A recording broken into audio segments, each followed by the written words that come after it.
ಕೋ prime numbers. So ಕೋ prime numbers ಅಂದ್ರೆ ಏನು student? Twin prime numbers ಅಂದ್ರೆ ನಮ್ಗೆ ಗೊತ್ತಾಯ್ತು.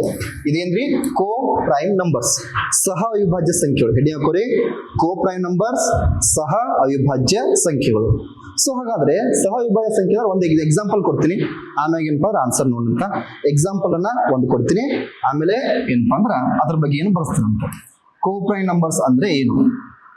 14 ಮತ್ತು 18, 17 ಮತ್ತು 21, 16 ಮತ್ತು 17, 25 ಮತ್ತು 31.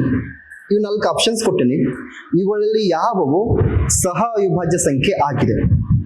ಕೋ ಪ್ರೈಮ್ ನಂಬರ್ಸ್ ಯಾವ ಇದ್ರಾಗ?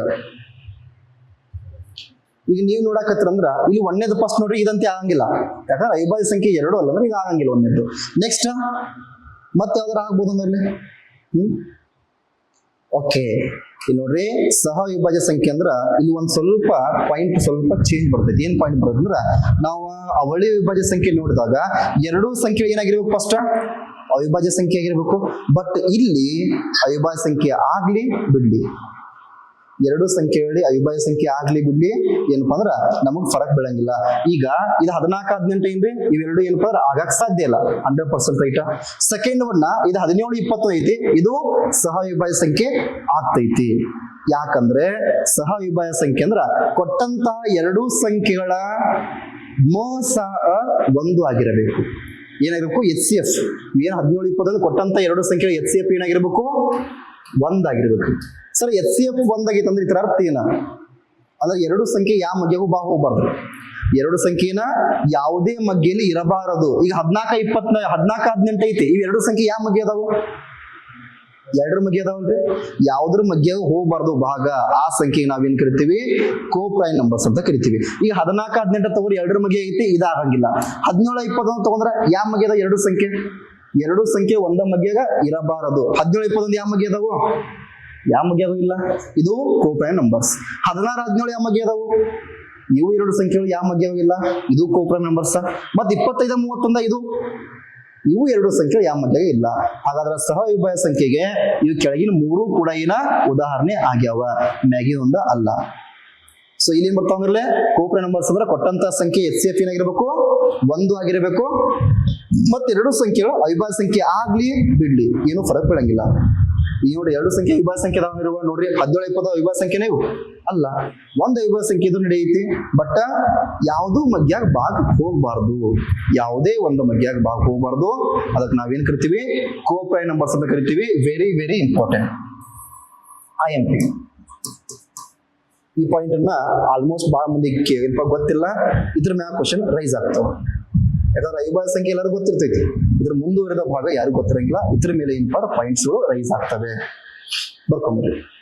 ಓಕೆ, ಇದಾದ್ಮೇಲೆ ನೆಕ್ಸ್ಟ್ ನೋಡ್ರಿ ಪ್ರೈಮ್ ನಂಬರ್ಸ್ ಬಗ್ಗೆ ನೋಡಿವಿ. ಇನ್ನ ಏನಪ್ಪಾ ಅಂದ್ರ ಕಂಪೋಸಿಟ್ ನಂಬರ್ ಬಗ್ಗೆ ನೋಡುವಂತ. ಕಂಪೋಸಿಟ್ ನಂಬರ್ಸ್ ಅಂದ್ರ ಭಾಜ್ಯ ಸಂಖ್ಯೆಗಳು. Composite numbers. ಕಂಪೋಸಿಟ್ ನಂಬರ್ಸ್ ಅಂದ್ರೆ ಏನು? ಭಾಜ್ಯ ಸಂಖ್ಯೆಗಳು.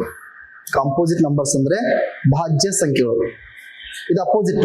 ಏನೋ ಅವಿಭಾಜ್ಯ ಸಂಖ್ಯೆ ನೋಡಿವಲ್ಲ ಅದ್ರ ಅಪೋಸಿಟ್. ಅಪೋಸಿಟ್ ಅಂದ್ರೆ ಇದೇನಾಗ್ಬೇಕಾಗರ್ಲೆ ಹೇಳ್ರಿ ನೋಡಂಗಾರ ನೀವ ಏನಾಗ್ಬೋದಾಗರ್ಲೆ? ಭಾಜ್ಯ ಸಂಖ್ಯೆ ಅಂದ್ರೆ ಏನಾಗ್ಬೋದ್ರಿ? ಎರಡಕ್ಕಿಂತ ಹೆಚ್ಚು ಸಂಖ್ಯೆಯಿಂದ ಆಗ ಹೋಗ್ಬೇಕು, ಎರಡಕ್ಕಿಂತ ಹೆಚ್ಚು ಅಪವರ್ತನಗಳನ್ನ ಹೊಂದಿರಬೇಕು. ಎರಡಕ್ಕಿಂತ ಹೆಚ್ಚು ಅಪವರ್ತನಗಳನ್ನ ಹೊಂದಿದ್ದರೆ ಅದಕ್ಕೆ ಏನ್ ಕರಿತೀವಿ ನಾವು? ಕಾಂಪೋಸಿಟ್ ನಂಬರ್ಸ್ ಅಂತ ಕರಿತೀವಿ. ಎರಡಕ್ಕಿಂತ ಹೆಚ್ಚು ಅಪವರ್ತನ ಹೊಂದಿರಬೇಕು, ಅಪವರ್ತನಗಳನ್ನ ಹೊಂದಿರಬೇಕು. ಹೌದಾ? ನೋಡಿ, ಎರಡಕ್ಕಿಂತ ಹೆಚ್ಚು ಅಪವರ್ತನಗಳನ್ನ ಹೊಂದಿರಬೇಕು. ಅದಕ್ಕೆ ನಾವೇನ್ ಕರಿತೀವಿ? ಭಾಜ್ಯ ಸಂಖ್ಯೆ ಅಂತ ಕರಿತೀವಿ. ಸೊ ಹಾಗಾದ್ರೆ ಭಾಜ್ಯ ಸಂಖ್ಯೆ ಅಂದ್ರೆ ಎಕ್ಸಾಂಪಲ್ಸ್ ಕೊಡ್ಬೇಕಾದ್ರೆ ಯಾವ ಬರ್ತಾವ ಎಕ್ಸಾಂಪಲ್ಸ್? ಯಾವ್ಯಾವ ಆಗಬಹುದು ಭಾಜ್ಯ ಸಂಖ್ಯೆ ಎಕ್ಸಾಂಪಲ್ಸ್ ಯಾವ ಆಗಬಹುದು?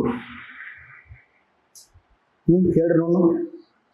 ಭಾಜ್ಯ ಸಂಖ್ಯೆ ಅಂದ್ರೆ ಅವಿಭಾಜ್ಯ ಸಂಖ್ಯೆ ಬಿಟ್ಟು ಉಳ್ಕಿದೆಲ್ಲ ಏನ್ರಿ ಭಾಜ್ಯ ಸಂಖ್ಯೆನ? ಅದು ಯಾವ್ದಾಗ್ಬೋದು ಫಸ್ಟ್? ಹೇಳ್ರಿ ಕಮಾನ್. ಅವಿಭಾಜ್ಯ ಸಂಖ್ಯೆ ಅಂದ್ರೆ ಯಾವ ಬರ್ಸಿದೀನಿ ನಾನು? 2, 3 ಆಮೇಲೆ 5. ಅಂದ್ರೆ 2, 3, 5 ನಡಕ್ಕೆ ಯಾವ್ದು ಉಳಿಯಿತು? 4 ಉಳಿತಾ. ಸೊ ಅಂದ್ರೆ ಭಾಜ್ಯ ಸಂಖ್ಯೆ ಎಲ್ಲಿಂದ ಸ್ಟಾರ್ಟ್ ಆಗ್ತೈತಿ? 4ರಿಂದ ಸ್ಟಾರ್ಟ್ ಆಗ್ತೈತಿ. ಅವಿಭಾಜ್ಯ ಸಂಖ್ಯೆ ಉಳಿದಿದ್ ಬಿಟ್ಟು ಉಳ್ಕಿದೆಲ್ಲ ಏನ್ ಭಾಜ್ಯ ಸಂಖ್ಯೆನ ರೀ. ಅದ್ರ 3 4 ನೋಡ್ರಿ, 1ರ ಮಗೆ ಐತಿ, 2ರ ಮಗೆ ಐತಿ, 4ರ ಮಗೆ ಐತಿ. 3 ಅಪವರ್ತನ ಆದಲ್ಲ, ಅಲ್ಲಿ ಅಪವರ್ತನ ಏನಾಗಬೇಕು? 2ಕ್ಕಿಂತ ಹೆಚ್ಚಾಗಿರ್ಬೇಕು. ಸೊ 3 ಬಂದ್ವ 4 ಬರ್ತೈತಿ. 4 ಆದ್ಮೇಲೆ ಯಾವ್ದು? 4 ಆದ್ಮೇಲೆ ಯಾವ್ದು ಬರ್ತೈತಿ? 5 ಬರುತ್ತೆ, 6 ಬರ್ತೈತಿ. 6 ಬರ್ತೈತಿ. 4 ಆದ್ಮೇಲೆ 6 ಬರ್ತೈತಿ. 6 ಆದ್ಮ್ಯಾಗ 8, 7 ಬರಂಗಿಲ್ಲ. 7 ಅವಿಭಾಜ್ಯ ಸಂಖ್ಯೆ ಅಲ್ಲ, 7 ಬರಂಗಿಲ್ಲ. 8 ಆದ್ಮೇಲೆ 9, 10, ನೆಕ್ಸ್ಟ್ 12, 14, ನೆಕ್ಸ್ಟ್ 15, 16, ಸಾಕು, ಅಪ್ ಟು ಇನ್ಫಿನಿಟಿ. 15, 16 ಮಟ ಬರ್ಕೊಂಡ್ಬಿಡ್ರಿ ಸಾಕಷ್ಟೇ. ಮತ್ತ ಕ್ವಶನ್ ಸರ 1ರಿಂದ 100ರವರೆಗೆ ಅವಿಭಾಜ್ಯ ಸಂಖ್ಯೆ ಭಾಜ್ಯ ಸಂಖ್ಯೆ ಎಷ್ಟು ಅದಾವ? ಒಂದು ಕೇರ್ ಎಷ್ಟು ಆಗ್ತೈತಿ? 1ರಿಂದ 100 ತನಕ ಭಾಜ್ಯ ಸಂಖ್ಯೆಗಳು ಎಷ್ಟು ಅಂತ ಕ್ವಶನ್ ಕೇರಿ ಎಷ್ಟು ಆಗ್ಬೋದು? 1ರಿಂದ 100 ತನಕ ಅವಿಭಾಜ್ಯ ಸಂಖ್ಯೆ ಎಷ್ಟು ಅಂತ ಕೇಳಿದ್ರೆ ನೀವು ಹೇಳ್ತೀರಿ ಎಷ್ಟಂತ? 25. ಹಾಗಾದ್ರೆ 1ರಿಂದ 100 ತನಕ ಭಾಜ್ಯ ಸಂಖ್ಯೆ ಎಷ್ಟು ಅಂತ ಕೇರಿ ಎಷ್ಟು ಆಗ್ತೈತಿ? ಎಷ್ಟಾಗ್ಬೋದಪ್ಪ? ವಿಚಾರ ಮಾಡಿದ್ರೆ 1ರಿಂದ 100 ತನಕ ಅವಿಭಾಜ್ಯ ಸಂಖ್ಯೆ ಅಂದ್ರೆ ಎಷ್ಟಾಗ್ತೈತ್ರಿ? 25. ಆದ್ರೆ 1ರಿಂದ 100 ತನಕ ಭಾಜ್ಯ ಸಂಖ್ಯೆ ಅಂದ್ರೆ ಎಷ್ಟಾಗ್ತಾವ್ರಿ?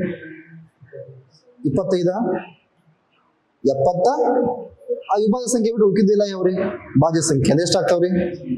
74. Very good. ಎಷ್ಟಾಗ್ತೈತ್ರಿ? 74 ಆಗ್ತೈತಿ. 1ರಿಂದ 100 ತನಕ ಭಾಜ್ಯ ಸಂಖ್ಯೆ ಎಷ್ಟು ಅಂತ ಕೇಳಿದ್ರೆ 74 ಆಗೈತಿ. ಸರ 25 ಅವಿಭಾಜ್ಯ ಸಂಖ್ಯೆ ಬಿಟ್ರ 75 ಆಗ್ಬೇಕಲ್ಲ, 74 ಯಾಕೆ ಐತಿ ಇಲ್ಲಿ? 1 ಅನ್ನೋದು ಅವಿಭಾಜ್ಯ ಸಂಖ್ಯೆನೂ ಅಲ್ಲ, ಭಾಜ್ಯ ಸಂಖ್ಯೆನೂ ಅಲ್ಲ. ಈ 1 ಸ್ಟಾರ್ಟಿಂಗ್ ಇತ್ತಲ್ಲ, ಅದು ಅವಿಭಾಜ್ಯ ಸಂಖ್ಯೆಗೂ ಏನಪ್ಪ ಆಗಂಗಿಲ್ಲ, ಭಾಜ್ಯ ಸಂಖ್ಯೆನೂ ಆಗಂಗಿಲ್ಲ. ಅದನ್ನ ಬಿಟ್ಟು ಅಂದ್ರೆ 74 ಏನಾಗ್ತೈತಿ ಇಲ್ಲೇ? ಇದು ಭಾಜ್ಯ ಸಂಖ್ಯೆಗಳು ಆಗ್ತವ. 1ರಿಂದ 100 ತನಕ ಭಾಜ್ಯ ಸಂಖ್ಯೆಗಳು 74. ಕ್ಲಿಯರ್ ಆಗಿ ಅನ್ಕೋತೀನಿ. 74 ಇದು ಭಾಜ್ಯ ಸಂಖ್ಯೆಗಳು.